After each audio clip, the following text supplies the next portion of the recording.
bakuran, harapin mo face to face! At ngayon, heto na ang First Lady na nag-iisang Barangay Hall on Air, ang pambansang kapitana, Jam Ami Perez! Hey! Good morning mga kapatid!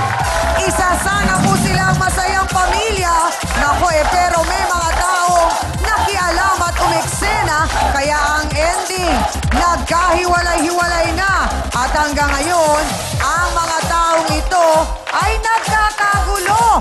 Naku, sanga-sangang problema ito, kumbaga, hindi ba Hans?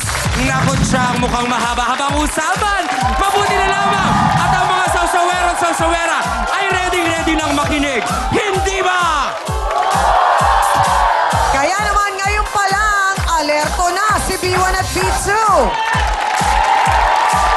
Hangat nila ang mapabuti at maayos ang sitwasyon ng ating mga bisita ngayong umaga. Kaya naman, laging handa rin si Attorney Ben Acosta, Dr. Camille Garcia, Father Sunny Merida. Sila po ang ating mahal na trio tagapayo. Kaya naman, what are we waiting for? Let's make it a come on!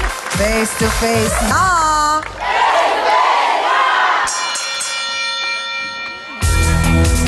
Tahimik na daw sana ang buhay niya at ng kanyang anak, pero biglang ginulo pa rin daw ng dati niyang kinakasama.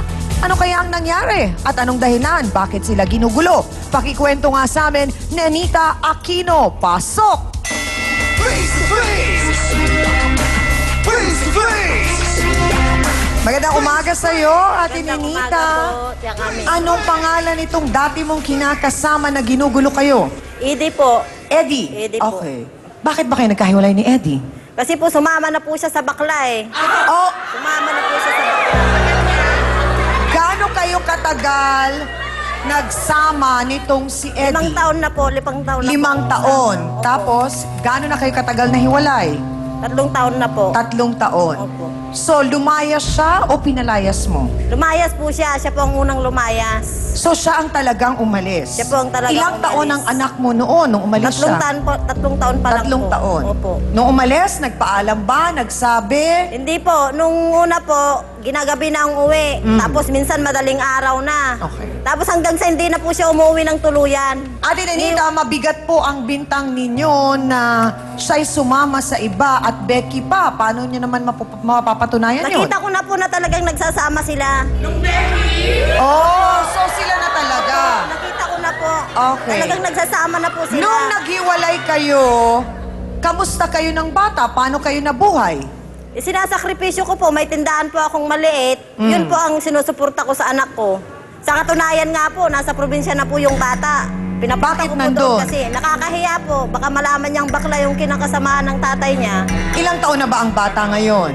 12 years old na po siya ngayon. Ang anak niyo ba'y babae o lalaki? Lalaki po. Lalaki. Opo. So ang bata ay nasa mga magulang Nasa mga mo? magulang ko po. Okay. So ang sabi na pag-alaman namin na ginugulo kayo ngayon. Matapos ang 3 taon, nahiwalay kayo? Opo. Walang komunikasyon? Wala po. Walang sustento? Wala po. Nagbabalik si Eddie? Nagbabalik po, gusto niyang kunin ng anak niya. Gusto kunin? Kasi po sinusulsulan Hindi man ng- lang bisitahin, kundi Hindi kunin. po kunin. Kasi sinusulsulan siya ng baklang kinakasama niya. Kasi Na- may karapatan daw po siya kasi anak daw po niya yon. Ang tanong ko po, kasal po ba kayo ni Eddie? Hindi po. Ah. Pero ang dinadala pong apelyido ng bata sa akin po. Sa inyo? Opo. Bakit hindi niyo po pinagamit ang apelido ni Eddie? Kasi hindi nga po na kami kasal eh. Tsaka hindi na, wala na siya. Ay, hindi, pero Wala naman pong sustento eh. Kahit singko, nung humiwalay sa amin, hindi na siya nagbigay eh. oo. So Kahit anong magsama na sila kinausap ka ba ni Eddie ng maayos kung bakit gusto niyang kunin ng bata bigla-bigla? Bigla-bigla na lang pong gusto niyang kunin yung bata. Kasi itong ang baklang kinakasama niya, yun ang sulsol eh. Sulugin ang bakla. Yun ang sulsol. Yun po ang sulsol, yung bakla na kinakasama niya. Pero ang tanong ko, Ate Nenita, kinausap ka ba niya ng maayos? Hindi Pinaliwanag nga niya? po, basta na lang nagpaparinig-rinig sila na kukunin natin yung bata. Tapos isa pa yung isang kapatid niya Okay, na sandali lang. Yung tinitirahan ni Eddie at nung kanyang kinakasama ngayon na Becky ay malapit lang doon sa lugar kung saan ka nakatira. ganun ba? Malayo-layo din po. Konti. Pero nakakarating sa'yo yung mga Nakakarating na po parinig-parinig. sa akin ng mga Paano parinig. nakakarating Tapos sa'yo? nakita ko na po na magkasama po talaga sila. Talagang ang sweet-sweet po nila ng bakla. Kaya May hinayaan ko na balitang rin po. dumadating. May pakpak ang balita na yon, ha? Kung saan nakakarating. Pero ang tanong ko, ito bang Eddie ay may trabaho na maayos? Ngayon po, wala na. Nagluluto-luto na lang paminsan-minsan ng ulam. Binibinta-binta nila. Tapos yung bakla naman na kinakasama niya, sa parlor pumapasok. Okay. Ate Ninita, nag-imbestiga kasi kami, sino naman itong si Tess na parang may kinalaman din sa hiwalayan Isa ninyo rin ni po Eddie? yan. Puro Sino paninira yun? Naging po babae ba yun? Hindi po. Hipag ko po yan. Kapatid ni Opo, Kuya Eddie. kapatid. Okay. Kasi mula po nagsama kami niyang si Edie, laging hot-hot po yung ginagawa nila sa amin. Palibasa may tindahan po akong maliit. Puro lista, listang tubig po. Lahat po wala ng kapalit. Kaya pag wala ka nang maibigay, sisiraan ka na. Ganon po ang ugali nila. So parang ang sinasabi ninyo, pag hindi na kayo nakapagbigay kay Ate Tess O, at yan, hindi nyo siya sisiraan ka na po. natulungan, sinisiraan kayo. Opo. Ganon po ang klase ng kapatid niya. Kaya nga, minsan sulsul din yung mga kapatid niya kung bakit kami naghiwalay. Bakit? Anong sinulsol ni Ate Tess? Kasi mas gusto na nila ngayon yung bakla eh. Kasi doon sila nakakahut-hut ngayon. Mabigat na paratang yon. Gusto po nila Ate yung bakla. Nenita. Gusto po nila yung bakla ngayon. Abay, ito po ang sabi niya, mga kasawsawan. Naging masaya daw siya nang naghiwalay na nga ang kapatid niya at ang hilaw niyang hipag na si Nenita.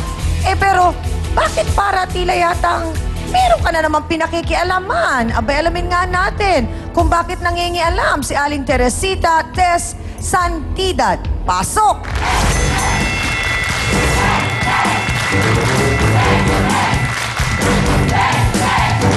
Sandali lang, Aling Tess!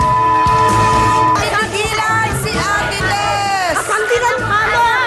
Wala ka pala mukha mo! Ang kapal ng mukha mo! Bakit naman po ninyo nasabi, Ikaw kung ano-ano Ate Tess, sandali lang, bakit po ninyo nasabi Ang kapal ng mukha mo, wala ka na kayo ay nabunutan ng tinik nung Mas Dahil wala nang umaan sa kapatid kong di naman yan inaasikaso. Buti pa nga yung naasikaso siya eh. Ang sabihin mo, may nakukuha ka sa bakla. Kaya ka... Kahit pa, bakit? Kaya ka doon lumalaki. Diretsa ang tanong. Sabihin mo. Ano po ba pangalan ng baby? Alvin po. Alvin. Diretsa ang tanong. Ate Tess, Yung ginagampanan inaabutan po ba kayo ni Alvin? Ginagampanan Ay mo. nako, puro Ate Tess, diretsa ang tanong. Inaabutan ko yun ni Alvin? Kunti lang. saan yung mayroon. Magkano kaya ang inaabot na yon nung Alvin kay Ate Tess? Kung kaya't sinasabi ni Nita, mas boto siya kay Alvin kesa kay Ninita. Hihimayin natin yan. Pakatutukan po ninyo. Magbabalik ang Face to Face. May nabalitaan pa akong isa. Bukod sa pagtotoong eats po ninyo, laman din po tayo ng inuman.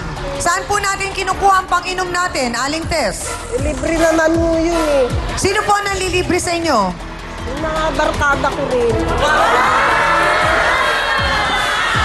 Oh my God, I feel so out of place. I don't have barkada. Harapin mo, face to face! Don't go away, magbabalik ang Face to Face dito